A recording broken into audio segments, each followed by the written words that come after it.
Yeah? You have to be mentally Yeah, because you have to understand. Or take the fight in the first place. Yeah, because when I saw him a couple months ago, I just think at this stage in the career, they're both at a similar level. Conor's young, he's going to progress, he's going to learn, the experience is going to do him well. That's it. This is coming more to the back end of his career. He builds himself as the next generation, and he's 35 years of age. And, you know, he had an opportunity to fight in a major fight. Chris will give himself every possible chance that's going, but in reality, you know, personally, I just think the last performance of Chris, I thought you've got nothing left. You've got there's no more improvement on what I'm seeing there. And I know there was a weight issue and all the build up to it. I thought there's no more improvement there. Does that mean you think do you think Conor Benn will be better in the second fight? Yes. Does that mean that you think that by him being better and there's no more left for Chris Eubank, that Conor Benn's able to bridge the gap and get an outcome in his second fight? Boxing legends have shared surprising takes, some even calling Chris Eubank Jr. the greatest of his era. The buzz around this claim is undeniable, and many fans quietly wonder if there's truth to it. Eubank's mindset, calm under pressure, and relentless drive inside the ropes embody the qualities that define modern greatness in boxing. Yeah, to all the fighters out there, you want to be a killer, you hang out with killers. You train like a killer. Remember that. Tony Jeffries sums it up perfectly. This fight goes beyond boxing. It's about legacy. For Chris Eubank Jr., it isn't about proving anything new, but about reminding the world of who he already is. Focused, composed, and dangerous, he's entering the ring not just to compete, but to dominate. Sell out any stadium in the UK. I was going to see it in the world there, but probably not in America because that many people wouldn't fly over, it would sell out a lot. But the fight location still hasn't been announced yet, but I do know that it's going to be on September 20th. Now, and then there's Duke McKenzie's take on that unforgettable first clash. He's right. That night was more than just a fight, it was pure theater. The lights, the atmosphere, the energy in the arena, and the way Chris Eubank Jr. commanded it all made it something special. It's rare for a fighter to become the heartbeat of an entire event, but that's exactly what Eubank Jr. managed to do. He owned the stage. Say, the fight wasn't a letdown because it was a good fight, but as an event, you won't get a better event than that, and they'll have to go some actually to surpass that, or even equal that. Let's just hope they get the same turnout in terms of the numbers, people going through the live gate and watching that fight, because it was a great event. There's no ifs, buts, or maybes. You won't get world title fights that actually are a better event. Straight up honesty, and McKenzie hit the nail on the head. Conor Benn's overconfidence could be the very thing that unravels him. You don't take a fighter like Chris Eubank Jr. lightly. He's too smart, too experienced, and too composed under pressure. While Benn is throwing wild shots, Eubank is breaking him down, studying every move, staying patient, and waiting for the perfect moment to make him pay. Conor Benn's not a massive puncher, not even at welterweight, so really, he's kind of mugged himself off a little bit by saying, I'm going to knock this guy out. He didn't give Eubank enough respect. Like I say, he was throwing shots at several points in that fight, and he wasn't even looking where they were going. It was just like head down, just winging the shots over. Conor Benn's own words reveal the truth. This isn't about strategy or respect. It's driven by pure emotion. And that's where the contrast shows. Benn is entering with anger, but Eubank steps in with focus. One man fights reckless, the other fights calculated. In battles like this, composure beats emotion every single time. Can only harm him.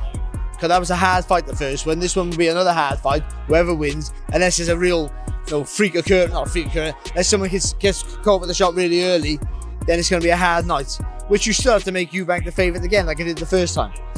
I mean, so I don't know. Adam Smith captures the moment well. This isn't just another fight. It's a turning point for Chris Eubank Jr. A victory here could reignite his path toward world title contention, and that makes him more dangerous than ever. When a fighter with his experience, pride, and composure finds renewed purpose, you're looking at something rare. Smith also highlights Benn's belief, but belief without control is empty. Eubank has been under the bright lights, under pressure, and in tough battles before, and he always responds. His timing, durability, and discipline aren't hype. They're the product of years of consistency where others would have folded. If he wins this one, it won't just be a comeback, it will be a rebirth. And for anyone across the ring, that's a nightmare scenario. Eubank Jr., if he gets this win and there's a new lease of life maybe under Beaumat, 2026, maybe finally he could become a world champion. But he's got to get past Conor Benn first. And Conor Benn, not just hungry for revenge, he believes he can win this because of what happened first time round, because he went 12 rounds at middleweight, up in class, after a long layoff. Some people fancy Ben in there. Tony Bellew offers a balanced take, but even his reasoning ends up highlighting Eubank Jr.'s strengths. Sure, he's older and has taken his share of punishment, but that's exactly what makes him more dangerous. Experience at the elite level isn't a weakness, it's a weapon. Eubank has shown time and again that he can adapt, adjust, and outthink his opponents. Ben may be younger and quicker to recover, but Eubank is sharper, more disciplined, and battle-tested. He's mastered the art of turning pain into motivation and fatigue into focus. Bellew talks about a short window, but Eubank has never been defined by the clock. He's defined by timing. And when the moment comes, that timing could turn Ben's hopes into his downfall. Down to 160. So it's got a very short lifespan, this rematch. It's got to be done the sooner the better. If I'm being brutally honest, the sooner the rematch happens, in my opinion, it favours Conor Benn, because he's the younger fighter who's took less damage and has had a much lesser career with much less experience.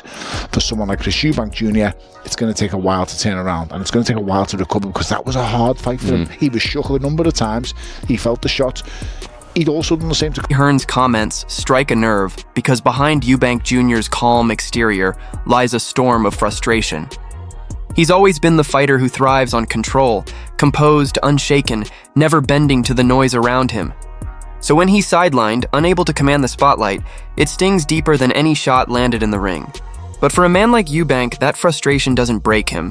It fuels him. Fans don't see a fighter fading.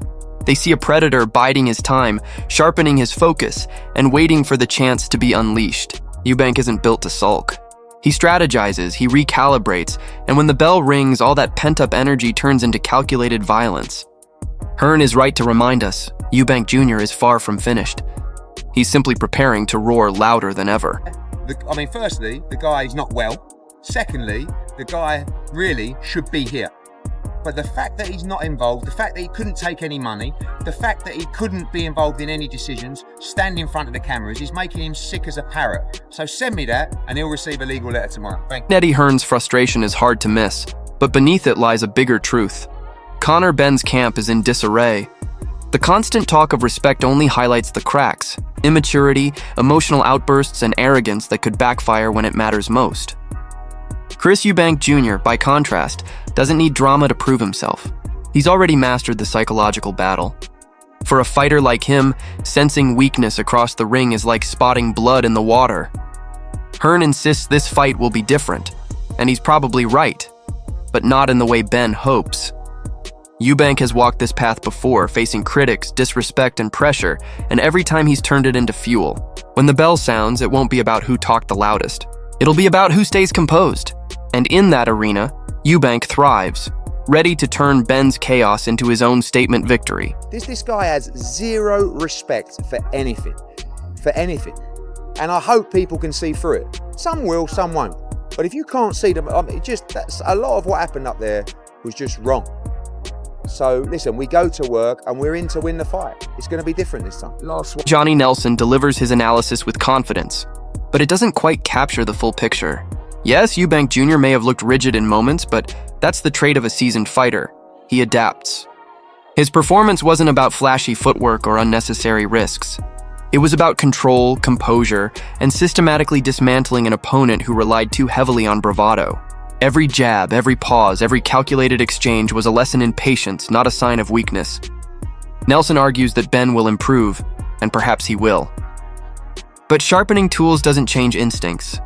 Eubank's entire style is built on experience, years of battles, lessons learned from setbacks, and the ability to evolve mid-fight. Where some see stiffness, real fight IQ sees strategy. A man conserving energy, setting traps, and waiting for the perfect opening. And when that shot connects, no amount of improvement will erase the gap in class. Nelson predicts the fight could go the distance. But rounds don't matter when one fighter controls every exchange mentally. Improvement there for Conor, and I do think the results will be different the other way around. in the next fight. I think it'll go the distance all over again. Collide in one ring, with history, pride, and legacy all on the line. At the center of it stands Chris Eubank Jr., a fighter carrying not only his father's name, but also a career he's built through grit and resilience. Mackenzie highlights why this rivalry matters. It connects fans across time. The older generation remembers Eubank Sr.'s battles, while today's audience watches Jr. forge his own path. It's a bridge between eras where tradition meets evolution, and the rivalry feels as alive as ever. Eubank Jr. embodies that blend, old-school discipline fused with the intensity of modern boxing. That's what keeps the sport breathing, the clash of emotion, rivalry, and legacy. When the bell sounds, 3 generations will be tuned in, but only one man will etch his name deeper into history. However, the intrigue that surrounds this fight, I've got young kids in my gym that are going to be tuning into this 3 fight. generations are going to watch it, aren't they? That's what's great. To me, you know? they're so excited about it. It all comes down to this: 2 names, 2 legacies, and one night that could reshape British boxing history. For Chris Eubank Jr., the stakes go beyond belts or bragging rights. This is about redemption, about proving that discipline, patience, and pure ring IQ still overcome chaos. A win here would silence the critics once and for all, cementing his place as a craftsman who thrives under pressure. On the other side stands Conor Benn, young, fiery, and desperate to carve out his own legacy. For him, victory means more than pride. It's about stepping out of his father's shadow and forcing the boxing world to acknowledge him as a star in his own right. 2 bloodlines collide, 2 destinies on the line. One fight that will echo for years. The tension is boiling, the stakes are generational, and only one man's legacy will rise under the lights. So, who are you backing? The ice-cold technician Chris Eubank Jr., or the relentless fire of Conor Benn?